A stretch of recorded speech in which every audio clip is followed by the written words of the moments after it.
Assalamualaikum warahmatullahi wabarakatuh. My name is Anisofia binti Abdullah and my metric number is L24A0708. Today, I would like to present my analysis on ethical standards in negotiation based on the situation that was provided. I will start by explaining the situation that happened first.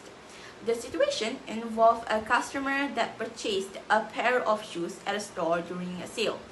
The receipt clearly stated that there will be no return policy upon purchase.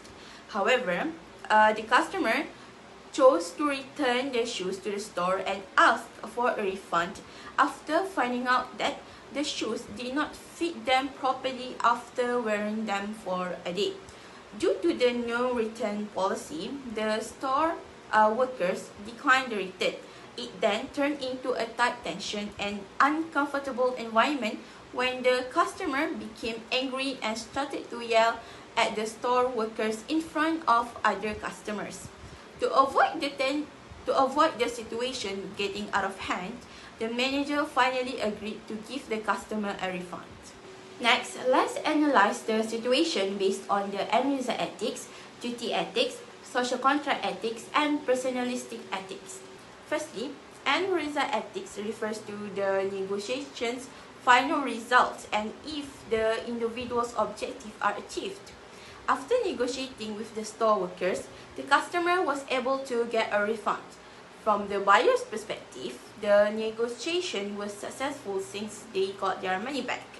However, the buyer's aggressive behavior put pressure on the store workers and made other customers feel uncomfortable. Because of the emotional pressure from the customer, the negotiation is considered unethical even when the buyer's goals was achieved. Secondly, duty ethics emphasizes accountability, integrity, and abiding by laws or regulations. In this case, the customer had already accepted the store policy because the receipt made it very clear that the shoes could not be returned. According to the duty ethics viewpoint, the buyer's actions were unethical since they violated the regulations and put pressure on the staff by yelling at the store workers in public. The buyer prioritized personal satisfaction rather than follow store's rules and regulations. Thirdly, social contract ethics focus on behavior that is deemed appropriate and respectful by society. When resolving issues, people are typically expected to speak calmly and politely.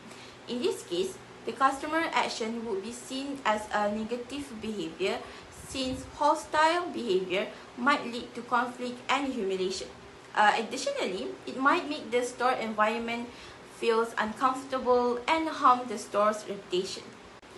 Lastly, personalistic ethics focuses on values like empathy, kindness, and respect, as well as honesty towards others. The buyer in this situation showed no compassion for the store workers who was merely sticking to the store's regulation. According to the personalistic ethics viewpoint, the buyer should have handled the problem more politely by calmly clarifying the issue and requesting other alternatives. I believe that personalistic ethics is the best approach in this situation. From the personality ethics viewpoint, the customer should have handled the matter with more respect by clarifying the discomfort they felt with the shoes and asking if there were other possible options to solve the problem. This is due to the fact that negotiation should prioritize professionalism and polite interactions in addition to reaching personal goals.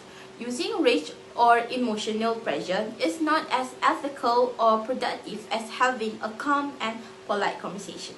If I were the buyer, instead of getting upset, I would address the matter politely and gently. I would ask the store if there was another option like an exchange or credit store and gently explain that the shoes were uncomfortable. This would make the negotiation process more polite, smooth, and professional. In a real-world scenario, I will not act violently because yelling at workers can make people feel uncomfortable and lead to unnecessary confrontation. The employees are only following the store policy and aggressive behavior will make the communication more difficult. Therefore, I believe that respectful communication and empathy are the better ways to solve negotiation problem professionally. That's all for my presentation. Thank you.